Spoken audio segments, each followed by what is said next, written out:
Komandir policijske postaje je predstavil poročilo. Po vaši oceni je občina Slovenske Konjice varna, je v njej dobro, varno živeti? Jaz ocenjujem, da policijska postaja Slovenske Konjice oziroma policisti in policistke dobro upravljajo svoje delo.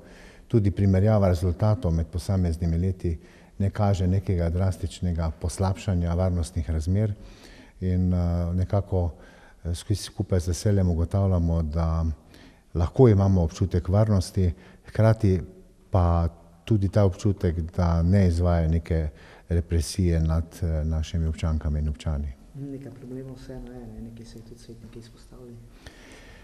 Ja, seveda, vedno se najdejo kakšni konkretni problemi, ampak takšno je življenje, ne prinaša težave in vsi skupaj smo zato potem tukaj, da jih rešujemo.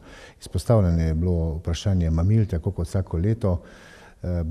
Seveda, vemo, da so prisotne, ampak ni vse v rokah policistov, da bi odpravili vzroke, zakaj prihaja do uživanja drog. To je širši družbeni problem in vsi skupaj se ga moramo vsak na svojem področju tudi lotiti. Sprejeli ste tudi ta nov odlok o komunalnem prispevku, predvsem za te industrijske objekte. Se zdi, da na prvi pogled občina pa ni prijazna do morebitnih investitorjev, nasploh država v bistvu je problem. Ja, problem je širši, ni v celoti v rokah lokalne skupnosti možnost odločanja o višini komunalnega prispevka, namreč državna uredba določa okvire in znotraj tega se tudi potem posamezne lokalne skupnosti odločajo. In mi smo v tem razponu, kar se tiče gradnje industrijskih objektov, čisto spodaj, 0,1 koeficienta bi še lahko znižali. To je stvar debate do drugega branja, ker v bistvu je šlo za prvo obravnavo. Hkrati pa se treba zavedati, da smo še kako prijazni do novih investitorjev tam, kjer govorimo o novih poslovnih conah, ki se urejajo v celoti. Tako na območju Slovenskih Konjic, kjer smo v poslovni coni Konosov-Travnik prevzeli vlogo in tudi iskali najugodnejšo rešitev, tako da je potem cena komunalnega urejanja preračunana na kvadratni meter bila tam med 6 in 7 evrov po kvadratnem metru, kar je, mislim, da v primerjavi s tistim, kar se številke vrtijo, da je dokaj ugodno in temelji na dejanskih stroških. Ne gre tu za neko tržno obnašanje, ampak gre za to, da so dejanski stroški pokriti in tudi večina investitorjev bodočih je že poravnala ta komunalni prispevek brez pripomb, ker je bila zadeva transparentno peljana in da vejo, da so to takšni stroški.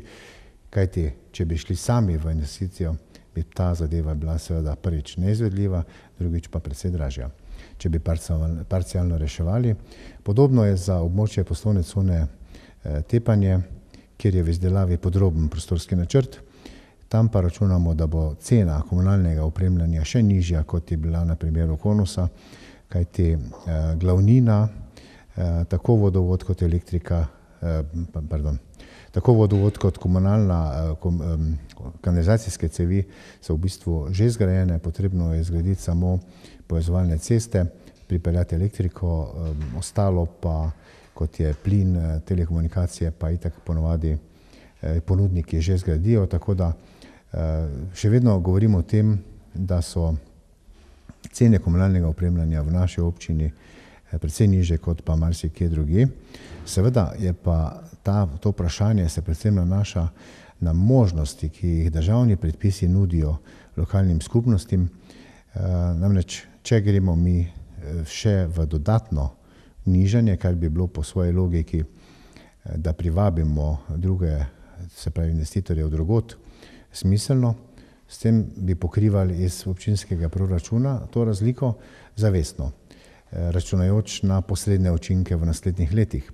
Ampak nažalost smo tu omejeni z državnimi predpisi. To pa je vprašanje, zakam drugam, zakaj ni dovolj svobode na tem področju tudi za lokalne skupnosti, takšno svobodo, kot jo imajo na Madžarskem ali pa v Avstriji recimo. Nekako v težavah se bo znašel tudi vrtec, napovedi so med 35 do 60 tisoč evrov naj bi na koncu leta zmanjkalo. Da so tudi z vami že v nekih dogovorih, kako pokriti to razliko? Ta težava, ki se letos pojavlja, se pojavi, bi rekel, sporadično vsakih nekaj let. Namreč pri planiranju ni mogoče predvideti vseh dejavnikov, ki vplivajo na ceno storitve v samem vrtcu, in je težava ravno v tem, da vsa te odprave plačnih nesorazmerij, dvig plač, dvig regresa se pri vrtcu še kako pozna na končni rezultat, kajti govorimo o približno 100, nekaj več kot 100 zaposlenih, in seveda je takšen rezultat posledica teh nepredvidenih ali pa v tem trenutku še nejasnih postavk. In na koncu jaz verjamem, da bomo nekje septembra se že pogovarjali o dvigu cene, hkrati pa občina kot ustanoviteljica javnega zavoda Vrtec Slovenske Konjice je zavezana, da pokrije tudi to razliko. Z ravnateljem smo se o tem že pogovarjali in znižujejo stroške, kolikor se le da.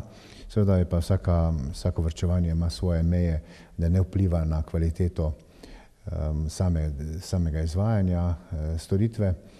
In jaz pričakujem, da nekje se bo res gibalo med 40 in 50 tisoč evri tisti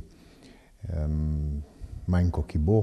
Ampak to je pač naloga lokalne skupnosti, da s proračunom, z rebalansom pokrije ta manjko.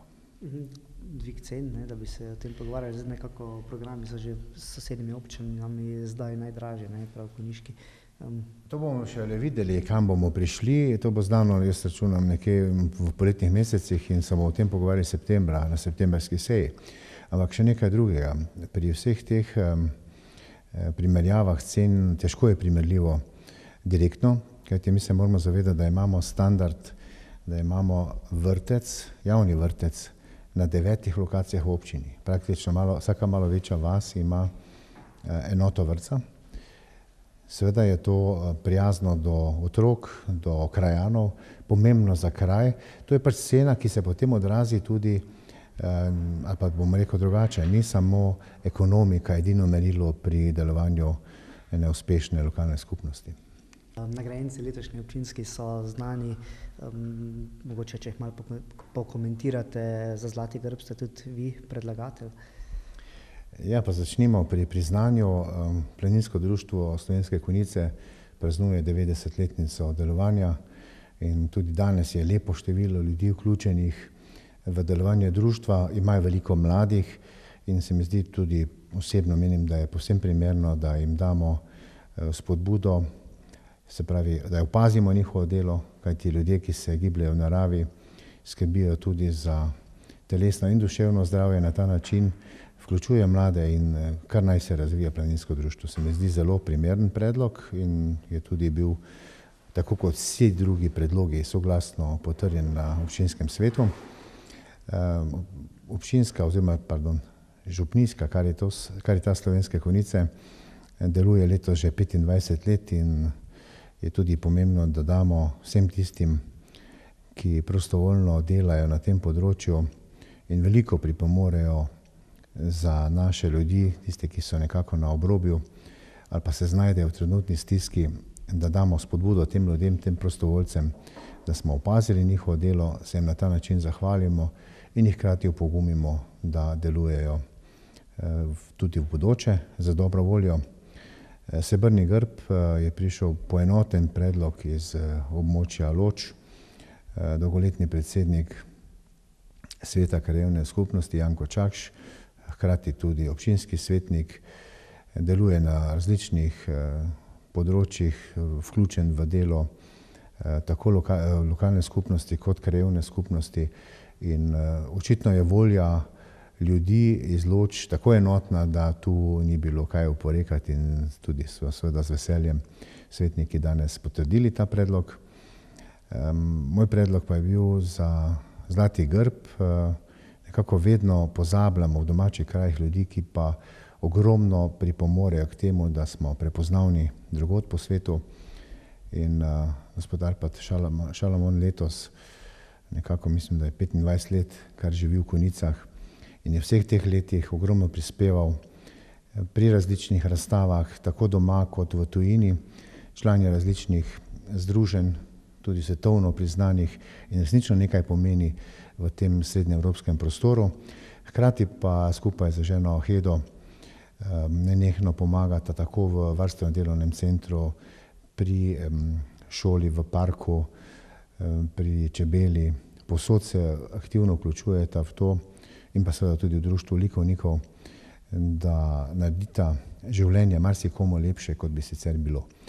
Mislim, da je tudi nihče ni pomislil, ni imel niti besedice pomisleka, ko je prišel ta predlog, in z veseljem bomo vsem tem podelili priznanje in pa naše grbe ob občinskem prazniku. Vas mogoče preseneča, da teh predlogov ni več, ne? Prav, mislim, da celo 4 samo so prišli. Ja, včasih me preseneča, kaj pa vem, mogoče se pa tudi malo že usklajujejo med seboj, da ne prihaja do, bi temu rekel, neprijetnih situacij, kajti nekoga, ko nekdo predlaga za grb, pa potem nekako ostane na drugem mestu, je neprijeten priokus, ampak niti, ne vem, jaz nisem niti presenečen, da teh predlogov ni več, hkrati pa mislim, da prihaja kar tisti že izoblikovani.